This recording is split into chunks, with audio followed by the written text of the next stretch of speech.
It's 8:01. I'm going to go ahead and open this up. My name is Reena Bhatia. I'm with ProposalHelper. Thank you all for joining. I have with me Karen Long from Streamline Government Contracts, who is going to be presenting to us on bid and protest, what to do before you run to your lawyers. We're excited to have her on. Before I turn it over to Karen, I just want to thank the Asian American Chamber. They're the host for this webinar. ProposalHelper is sponsoring it, but I am a board member on the Asian American Chamber of Commerce. And just a little bit about them. They facilitate business networking, and for those companies who are looking to diversify your supplier base, the Asian American Chamber of Commerce would be happy to help do the matchmaking and referrals to government contractors for subcontracting or prime bidding as you might need it. Just a quick spiel on what the benefits of their membership are. We will be sharing these slides with everyone after the webinar, so you will get to review these. A disclaimer before we get started. This webinar is for information purposes only. We're not giving legal advice, even though we're saying what to do before you run to your lawyer. If and when you do decide to file a protest, you should consult your legal advisors for a full understanding of what you're doing. This material is also copyrighted. If anyone wants to use it, please send a written request to the Asian American Chamber of Commerce for rights to use this material in your presentations or internal use if you need to. With that being said, I'm going to take a quick second before I turn it over to Karen to see if we have anyone who is not able to view or has any questions. So still, Ben, I'm going to count on you. Are you able to view? Let me see if I can unmute the audience for a second. And I am not able to unmute you guys for whatever reason. Can we have someone all right, so Ben is able to still see it. I'm hoping all other participants are able to view the slides as well. So Karen, I'm going to hand this over to you at this point, and if you can just use the arrow key to move forward within your slides, that would be helpful. Thank you, Reena, and good morning, everyone. Happy Friday. Thanks for joining us today, bright and early. I appreciate everybody's time, and I also want to thank the Asian American Chamber of Commerce and also ProposalHelper for allowing us to do this presentation. And again, I will just repeat my the disclaimer. I'm not an attorney, so this I'm not providing legal advice, but just some helpful hints that I thought would be useful to our audience. So I'll just tell you a little bit about Streamline and myself. Streamline was founded in 2012. Streamline assists small and mid-sized government contractors who do not need a full-time contracts manager or who may need surge support. Some of our services include negotiating TAs, subcontracts, preparing correspondence to contracting officers, tracking funding, estimates at completion, and we have a whole list of services. A little bit about me. I have, prior to starting Streamline, I worked for small and mid-sized government contractors for about 10 years and decided that I could be of more use and of more value starting my own business. So again, I appreciate everybody joining us today. So you can see the agenda, and we will just be touching on all of these topics very briefly. If you have any questions, my contact information is at the end of the presentation. So there are pre-award and post-award protests. And here are some examples of some pre-award protest examples. But I want to pause for a moment before getting into this and to say the first step would be when you get the solicitation is to ask questions to get clarifications because you may be able to avoid a protest. That being said, these are some examples of what might be some issues that would require a protest if you're not able to get the answers to these questions. So one example or one issue is overly restrictive requirements. So could be personnel requirements that are just above and beyond what one would be required to do the job. Basically requirements that are going to restrict the competition. Or past performance, asking for a lot of experience within, say, 1 year as opposed to, say, 3 years.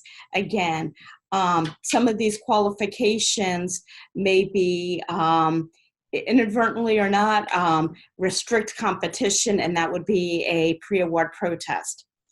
Invalid use of sole source.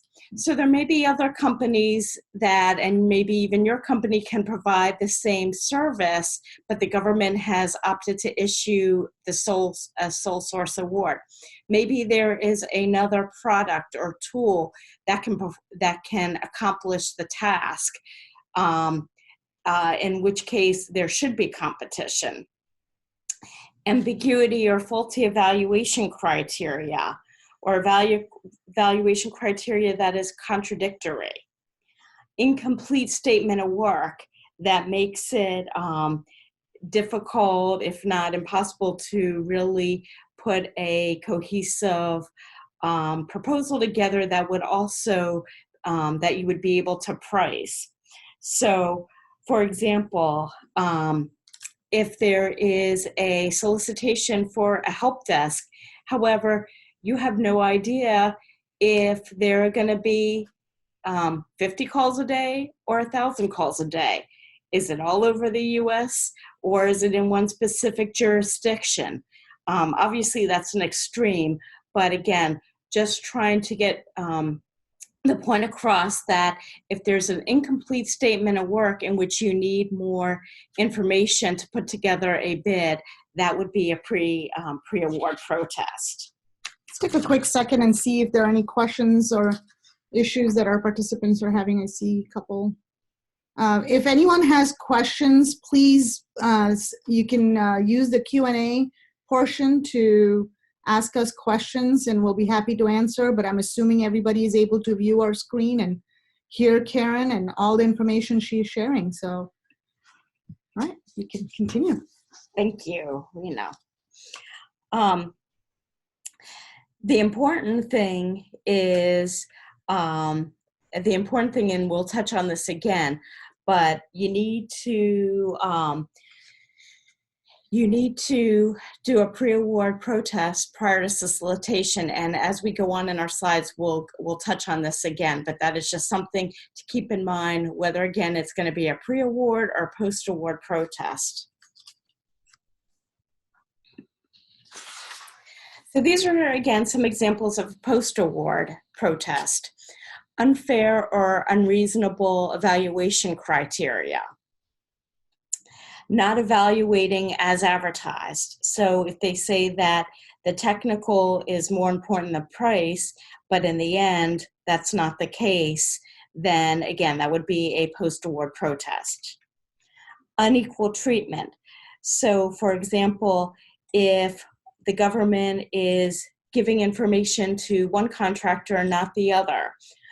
This is the reason why I would say always, and I can't think of an exception, but because I hesitate to use that word, almost always, questions are asked to be written in or emailed to the contracting officer, the point of contact for the solicitation, and then answered and distributed, usually as in a modification, to all potential bidders. awardee misrepresentation, disadvantaged status. So this may be if your company is disputing that the winner of the award is a woman-owned small business, if it's a set-aside, or if it's a small disadvantaged business set-aside, that the company is a small business under that NAICS code. Whether there is a small disadvantage, whether the company is truly a SDVOSB, if it is a set aside. And I'll just mention an aside here for a moment. They have some new Hub Zone rules for those of you who are in the Hub Zone program that were issued December 26th to loosen some of the requirements. So based on loosening some of the requirements, the government officials, or some of the government officials, are predicting that there are going to be more protests for Hub Zone set-asides this year. So again, as we started to talk about this earlier, and again, just want to make you aware, if it is a pre-award protest timeline, you need to submit it prior to the time of submission.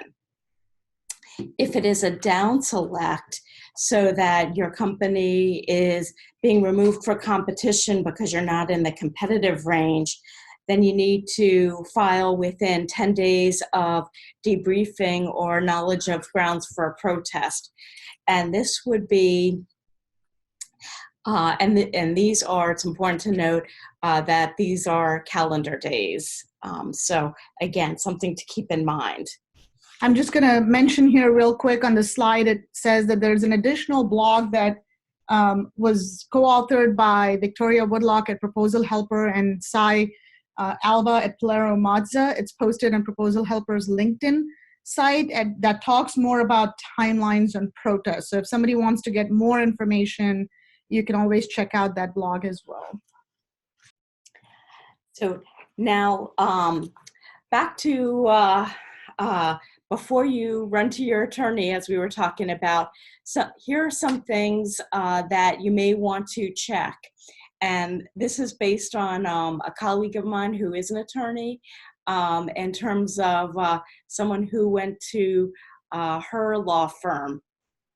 And basically they wanted to file a protest, and they said that the proposal was non-responsive. And so here are just, again, a few things to check beforehand.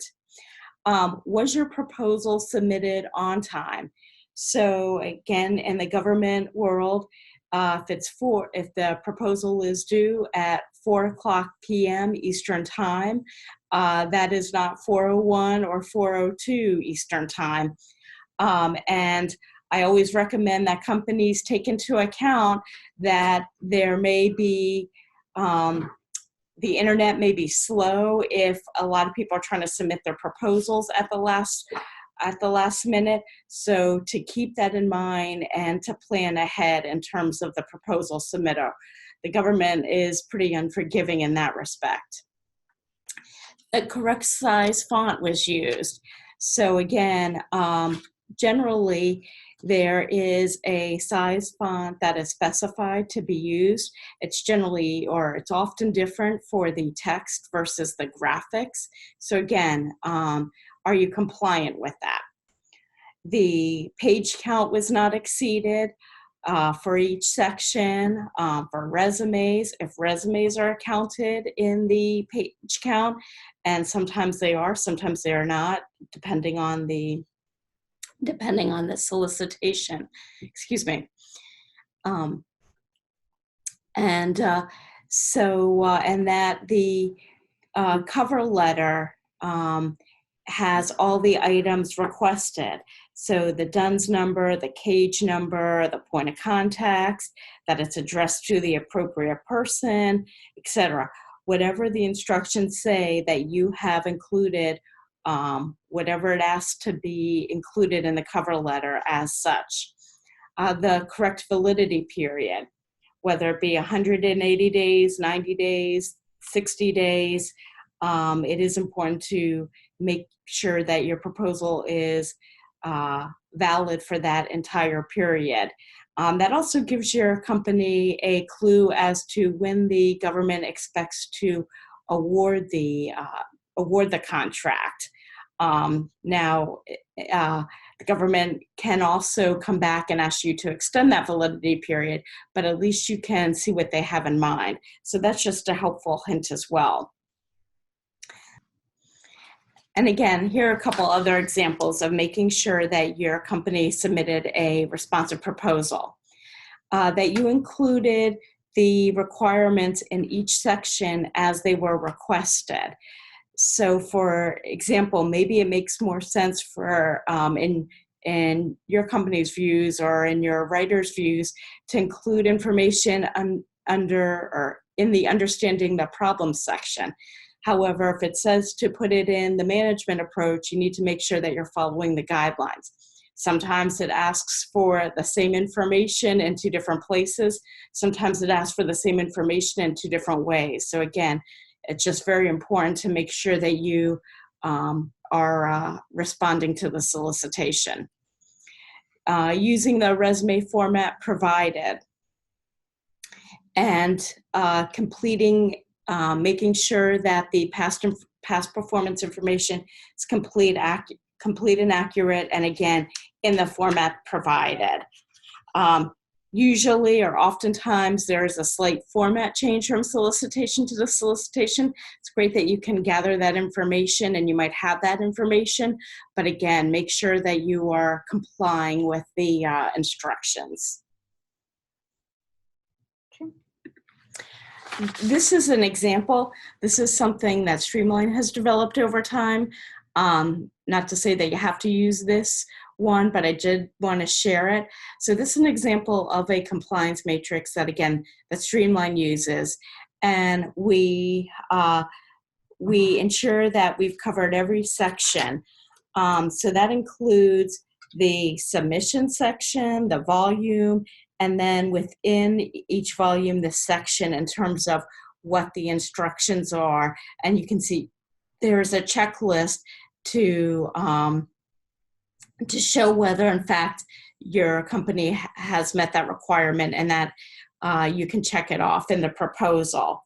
The other point that I'll make in this is, although, yes, you want to, this is largely based on Section L, the instructions, and M, the evaluation criteria.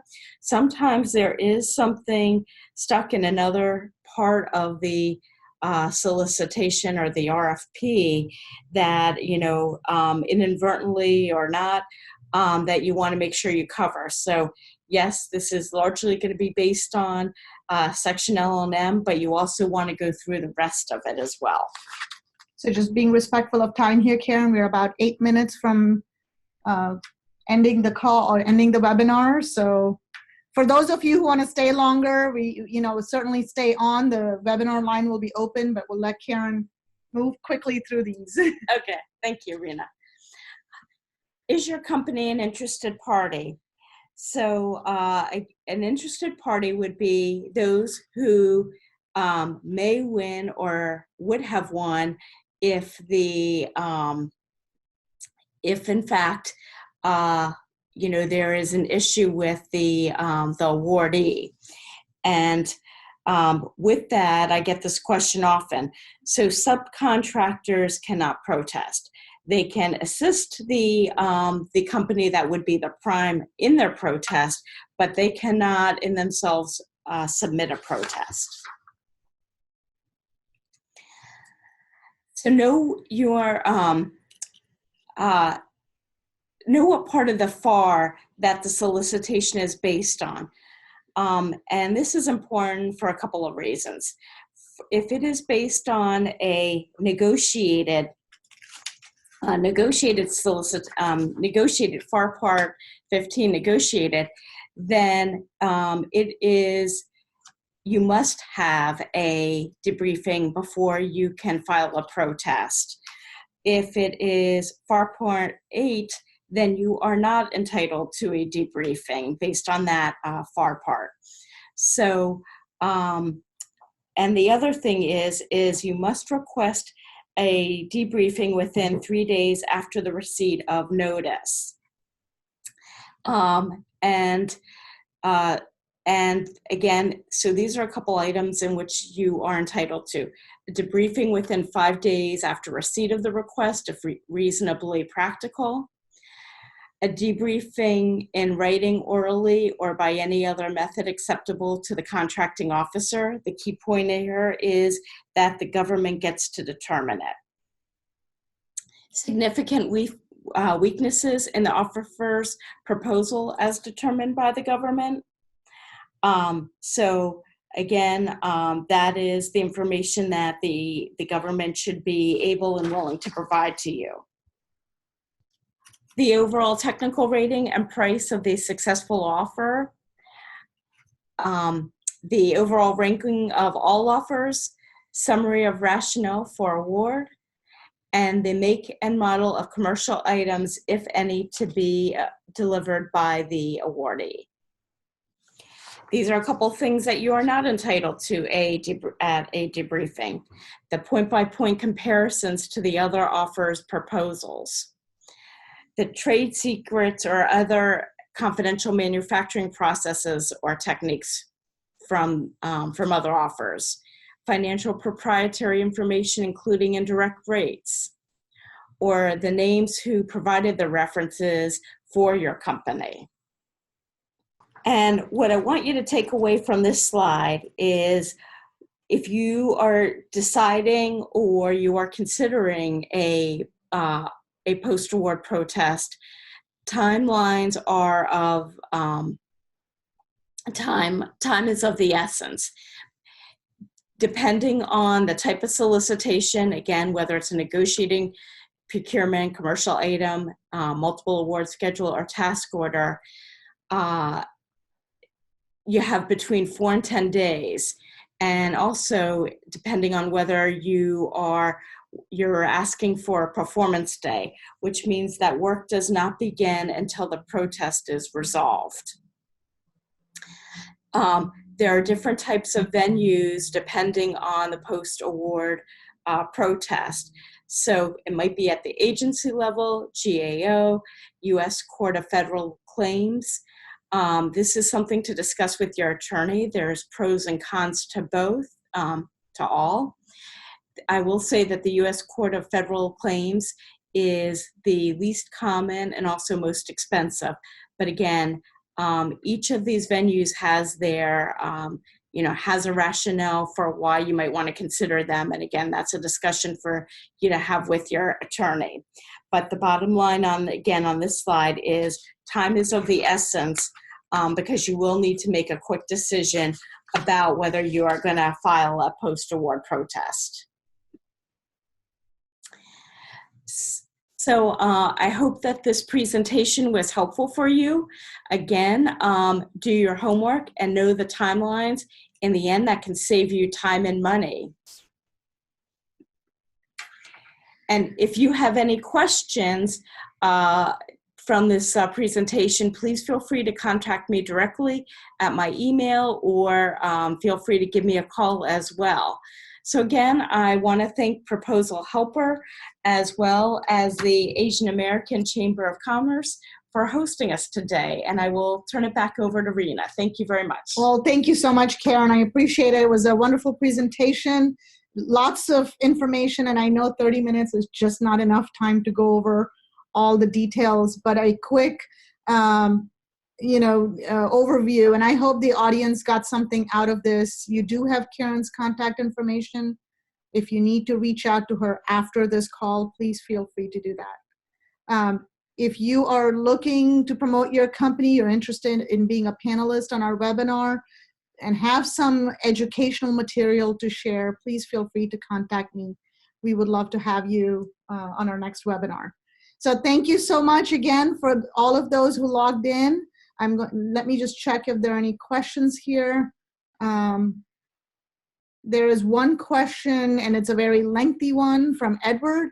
Edward, Karen will take time after this webinar to go through it and see if she can answer that, or we will provide you with other resources whom you can reach out to. But I'm sure Karen can answer that. So again, thank you all for coming and joining this Friday morning webinar. We will be doing this on third Friday of each month. Next month, we are planning on having how to maximize your profits on projects. It should be a very interesting topic. We have a great panelist who's going to be on, and we'll advertise that and let you all know about it. So again, we'll be sharing the slides with all of you who joined in, who registered, so you have the slides with you as well. Thank you all for coming. We're going to end the webinar now.